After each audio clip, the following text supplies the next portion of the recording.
¿Por qué sufres? ¿Cuál es la causa o las causas de tu sufrimiento? ¿Cuál es esa raíz, esa situación, ese objeto, esa persona, esa circunstancia que te hace sufrir?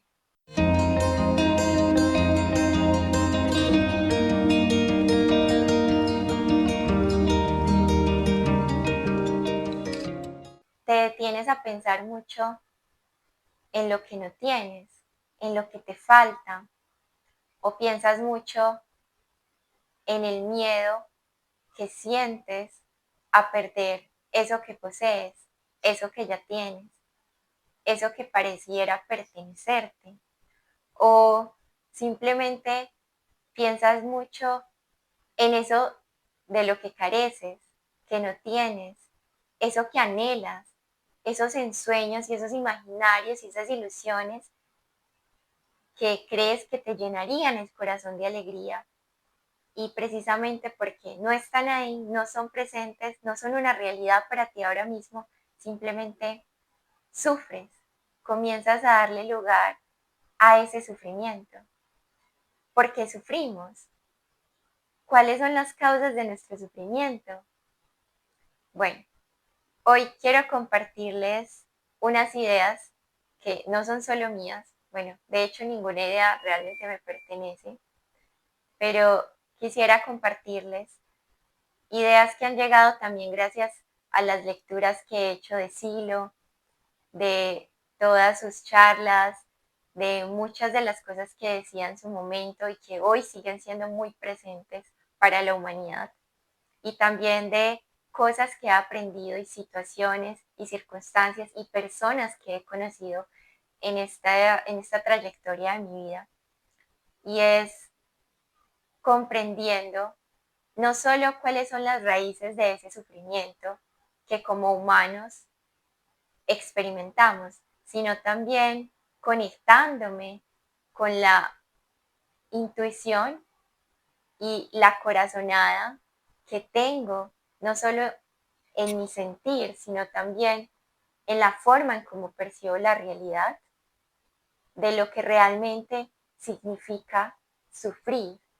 Y no solo sufrir, sino también permitirse experimentar ese sufrimiento y volverlo en muchas ocasiones parte de nuestra cotidianidad, como si requiriéramos sufrir para vivir, como si naturalizar ese sufrimiento fuera lo más natural, pero en realidad lo natural es estar bien, es sentirnos bien, es vivir en alegría, es sentirnos en bienestar, pero ¿cómo volver a lo natural? ¿Cómo naturalizar lo que realmente es natural a nosotros, a nuestra esencia, a nuestra verdadera esencia como seres, pero no solo como seres humanos, sino como seres espirituales?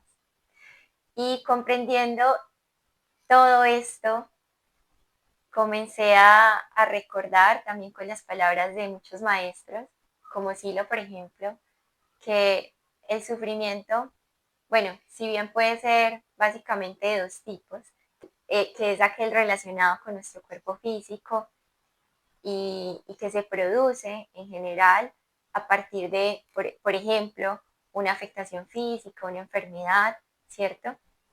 O un dolor en particular, y que de alguna manera, gracias a los avances de la ciencia y de la tecnología, puede ser superado cada vez más.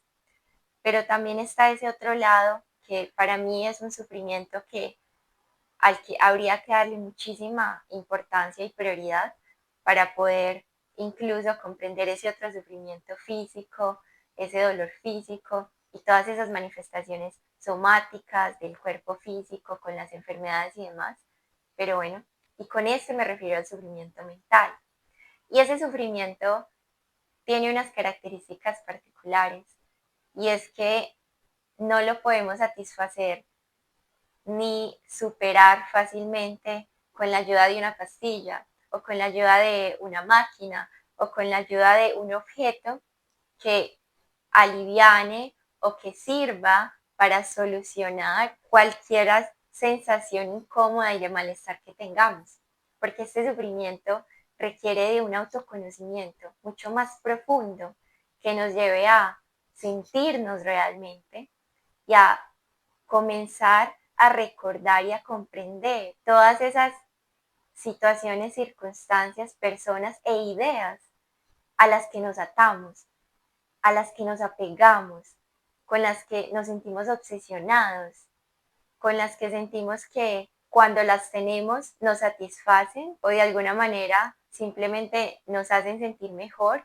una sensación de placer, pero una vez que ya no están o que simplemente desaparecen de nuestra vida o que esa motivación primera desaparece, ese entusiasmo que teníamos cuando las queríamos tener y ya una vez las tenemos desaparece, es porque no hemos superado ese sufrimiento completamente, sino de manera parcial. Pero después, ¿qué pasa?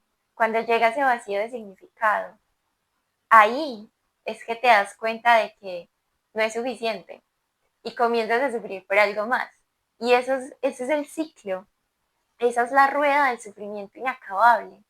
Pareciera que no podemos salir de esa rueda, pareciera que es difícil ampliar nuestra conciencia para dejar de sufrir por algo. Y ahí es donde viene la pregunta real hacia ti mismo, sincera, honesta hacia ti misma. ¿Por qué estás sufriendo? Y realmente, ¿qué estás haciendo con ese sufrimiento de manera consciente? Entonces, comenzar a hacer conciencia de lo que nos hace sufrir, de las situaciones, de las experiencias, de las formas de vida, de los estilos de vida, de las ideas que nos hacen sufrir. Ahí está la clave. Poco a poco, paso a paso, vamos abriendo y ampliando nuestra conciencia fuera de ese círculo, de esa rueda del sufrimiento. Y para esto necesitamos conectarnos con nosotros mismos, con nosotras mismas, escucharnos, hacer como una biografía, un recorrido por tu vida, comprendiendo por qué sufres, por qué has sufrido en la vida, qué te ha incomodado, por qué sufres en tu trabajo en este momento, por qué sufres en tu casa en este momento, por qué sufres en tu relación en este momento, por qué sufres haciendo algo que no te gusta y por qué lo haces en primer lugar, por qué sufres comiendo una comida y no otra, por qué sufres haciendo actividad física o por qué sufres empujándote a hacerla, por qué sufres. Y el por qué es una pregunta que nos remite a la razón, nos lleva a cuestionarnos la causa y necesitamos cuestionarnos la causa. Hoy en día se ha naturalizado la idea de preguntarnos para qué y no por qué. Y yo también lo he hecho, porque decía, ¿y por qué me pregunto por qué? Mejor me pregunto para qué, es decir, el propósito de eso. Y es muy importante.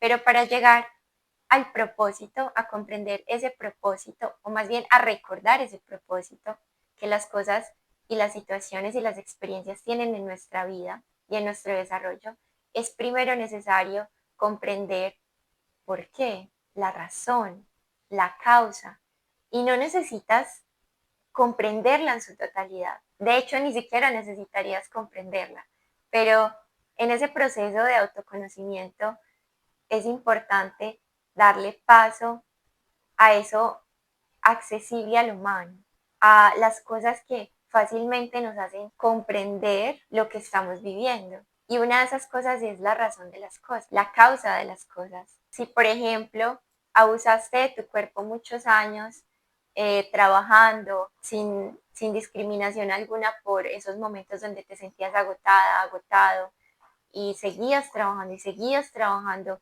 y abusabas de tu cuerpo, de tu mente, y después desarrollas una enfermedad física, una enfermedad terminal que puede llevarte incluso a la muerte, o una enfermedad que simplemente te afecta en tu cotidianidad y que antes no tenías, pero por esos tratos que le diste a tu cuerpo, ahora la tienes, ahora la experimentas. Entonces, ahí hay una causa y comprender esa causa, hacer conciencia de esa causa, te lleva a decirte a ti mismo, bueno, a ti misma, pero ¿para qué lo hice? ¿Con qué propósito yo desgasté tanto mi salud y abusé tanto de mi salud que de pronto, incluso si fue por dinero, ahora necesito gastar todo ese dinero pagando la cuenta del hospital, yendo y haciendo exámenes y tomando un montón de medicamentos para poder volver a ese balance que antes tenía, recuperar mi salud? Entonces ahí se empiezas a cuestionarte para qué, pero tuviste que comprender también el por qué, la causa. Entonces, no se trata de excluir una u otra, simplemente de llegar a comprender cómo se complementan. Y poco a poco la conciencia comienza a expandirse. Cuando comenzamos a darle lugar a todas esas preguntas para las que no necesitamos tener siempre la respuesta, ni siquiera la comprensión completa. Pero créeme que desde lo espiritual, desde el mundo espiritual, las respuestas siempre llegan. A veces no llegan, muchas veces no llegan en formas de palabras directas o de una conciencia totalmente clara de lo que se debe hacer, cómo es, sino desde las sutiles cosas, sensaciones, experiencias que tengas. Desde lo más simple llegan esas respuestas. ¿Por qué sufrimos? Es una pregunta que siento que todos los seres humanos en algún momento de su vida se han cuestionado, porque en algún momento de nuestras vidas hemos sentido que hay como una lucha, una contradicción interna que nos lleva a esa incoherencia. Y cuando hay incoherencia en la vida, en lo que hacemos, en lo que sentimos, en cómo hablamos, entonces se genera un sufrimiento, indiscutiblemente. Y cómo equilibrar y balancear eso que somos, todas esas ideas que tenemos, todos esos comportamientos que tenemos, todas esas cosas que hacemos, con lo que sentimos. Ese es el reto y no es tan difícil como parece. Realmente es mucho más sencillo que vivir en contradicción interna. Y a esto se le suma esa ilusión del ego y es que realmente nosotros dejamos que nuestras ensoñaciones, que nuestras aspiraciones, que todos nuestros mayores anhelos y deseos se conviertan en nuestra vida, comiencen a controlar y a comandar lo que queremos hacer, lo que hacemos diariamente. Y eso nos desliga un montón del presente, porque hace que vivamos siempre en el anhelo de querer algo, que muchas veces ni siquiera está, no está materializado, pero viviendo en ese futuro que realmente no existe, olvidamos que estamos viviendo, nos olvidamos del eterno presente, de que esto es lo único que existe. Y para superar ese sufrimiento mental, necesitamos volver a nosotros, a lo natural, a lo más esencial. Necesitamos naturalizar lo natural y es volver simplemente a conocernos, a hablarnos, a recordar que no es necesario vivir apegados a una idea, aferrados a una idea. Simplemente se trata de vivir en calma, de vivir en amor, de vivir en presencia. Muchas de las situaciones y enfermedades mentales y estrés y depresión y ansiedad, muchas de esas situaciones y de experiencias y condiciones podrían ser superadas o por lo menos en gran medida superadas, simplemente viviendo en presencia. Porque vivir en el pasado, en la añoranza de lo que tuve o en el anhelo de lo que quiero, es no vivir, no estás viviendo.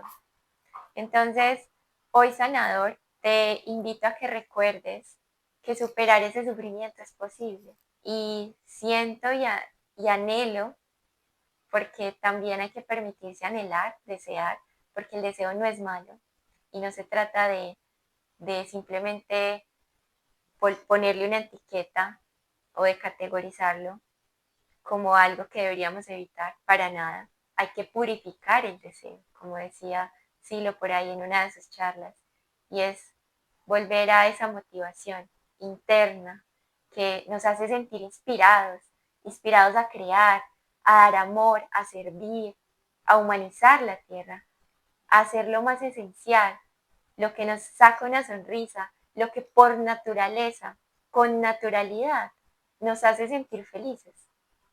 Entonces, desde ese anhelo, desde esa sensación de deseo, simplemente quiero que su vida continúe llenándose de matices para que poco a poco expandamos nuestra conciencia y recordemos que podemos superar ese sufrimiento juntos. Entonces, los saludo, los abrazo y nos vemos en el siguiente video con muchísimos más pasos sanadores. Chao, chao.